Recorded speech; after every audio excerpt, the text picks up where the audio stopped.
Hello everyone, welcome back to the bowls theory of everything. If you've been following my channel, you know I love sharing tips about techniques such as grip, aiming for your line, avoiding common pitfalls like bumping the bowls, pulling the bowls, and the last video was how to achieve the perfect length.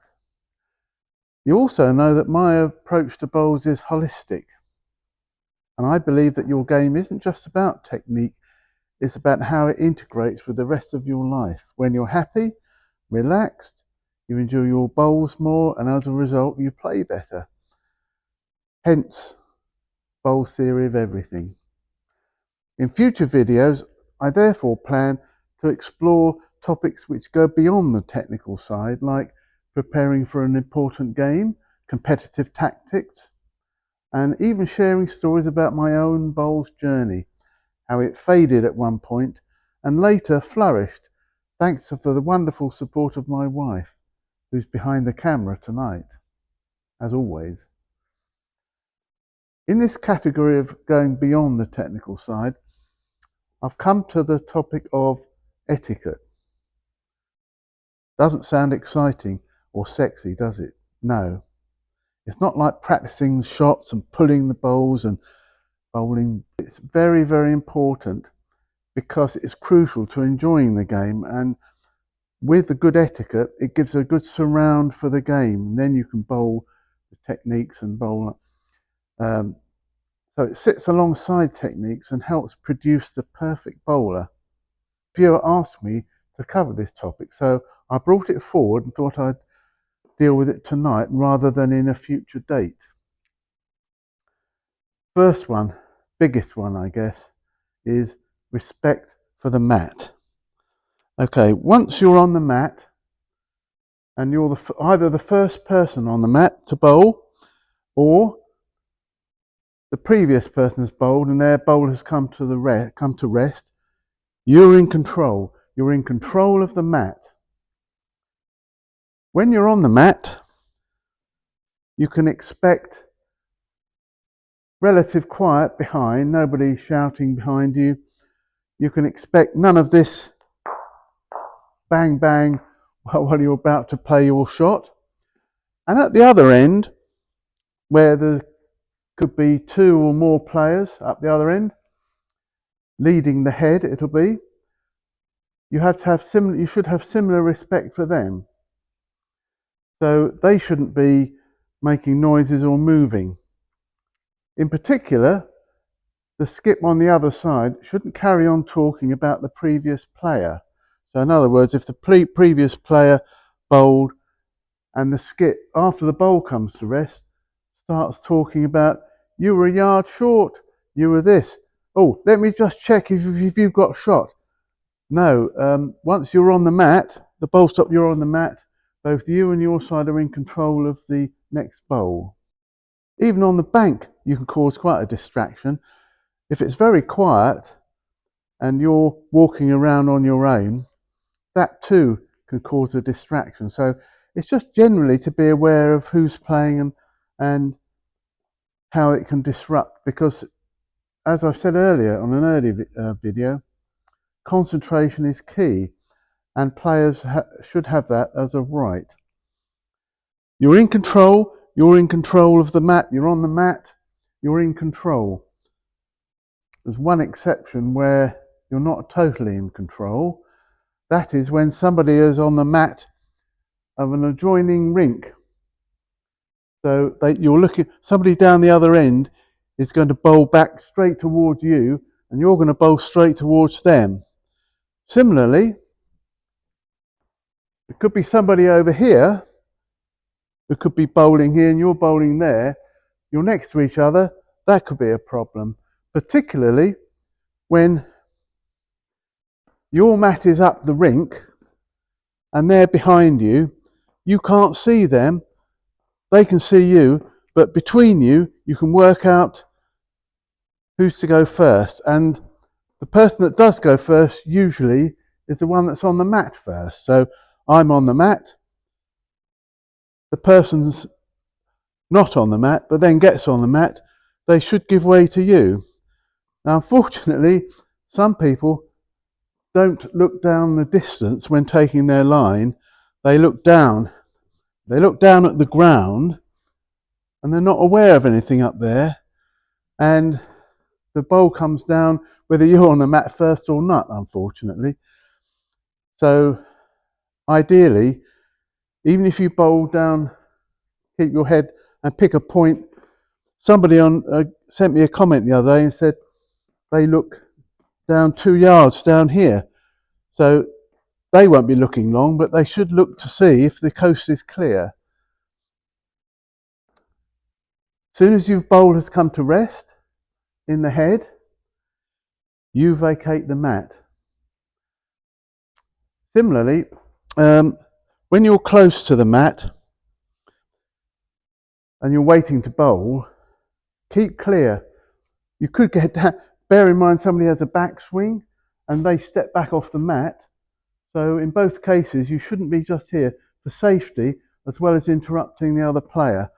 And you'd be surprised how much you can see at right angles. So you shouldn't even be here. You have to stay well back and stay clear. No running on the rink.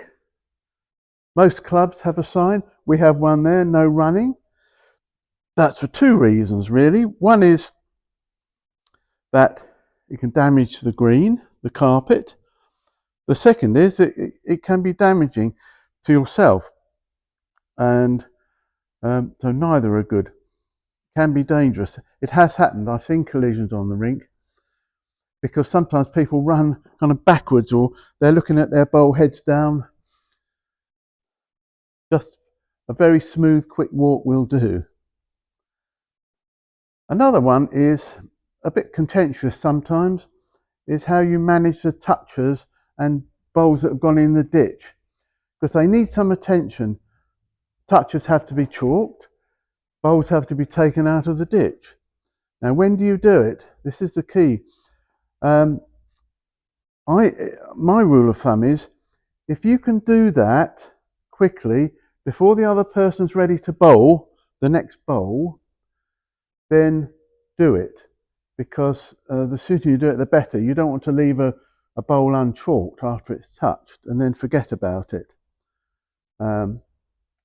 So what you do, you can quickly spray it and the other person, if not, you wait until the other person has bowled and then chalk it on the way down, because the bowl takes 16 seconds, say. Plenty of time to chalk or get an untouched bowl out of the ditch.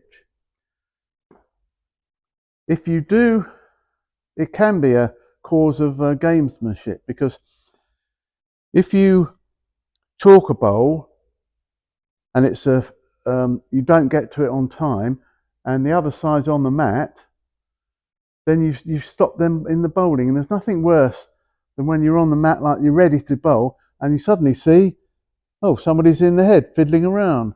No, they shouldn't be. After the ends and you're changing ends and you're walking down the rink, again, try and keep in the middle of the rink. Or if you're on a ditch rink, walk down the ditch side. And I know I've done it myself. You bowled your bowl and you're so keen to see where it's gone, and you wander down after your bowl and you're getting in people's way, unfortunately, quite often. And sometimes, particularly if it happens in singles, if you want to go down the other end on, say, the third bowl, you have to get down the other end before the bowl stops.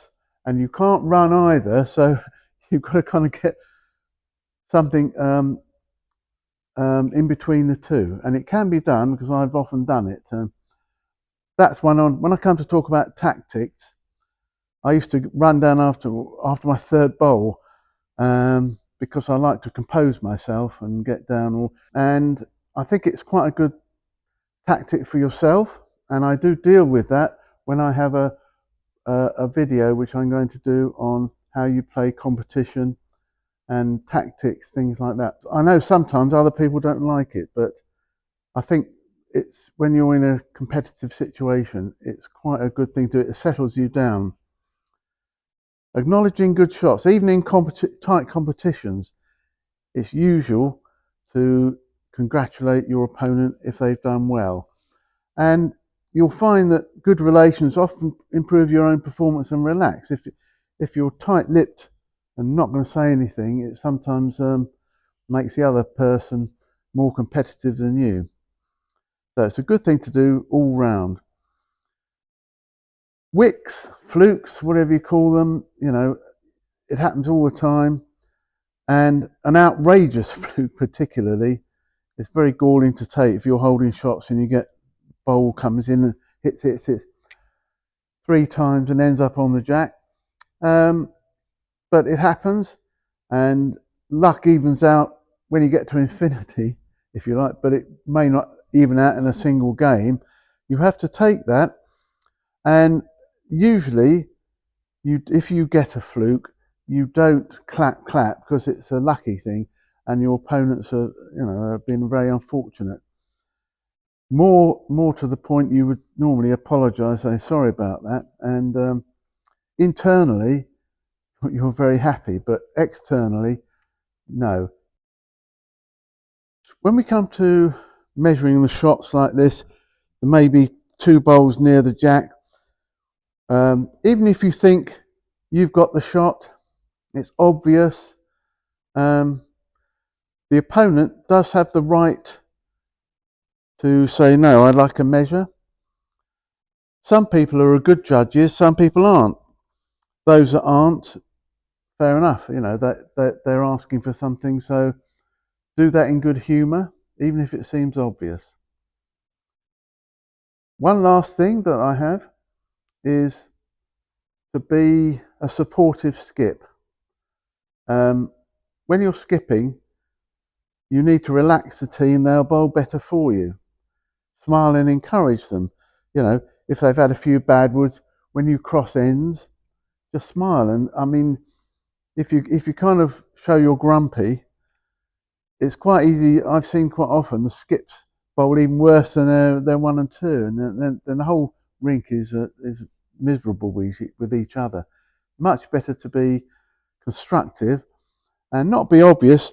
I think one of the worst things is when the skip comes up and says, like, bowl there, as if, almost like saying, here's the jack, because your bowler is trying their best. They know if they've missed the jack, they know if they're too wide.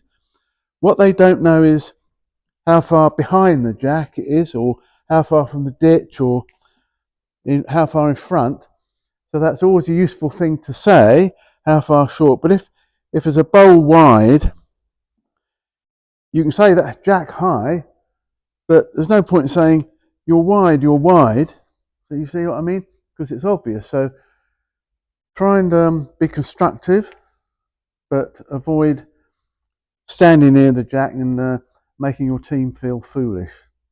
That's a general rule. Be kind and considerate to people. It'll pay off in ways you might not expect. It's a kind of reverse psychology. When you're respectful and cheerful, it often throws your opponent off their game if they're used to the opposite.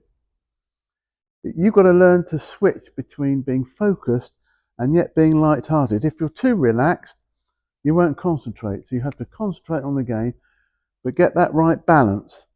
You'll find it easier to stay calm then and be composed under pressure. Thanks for watching this video on the indoor bowls etiquette.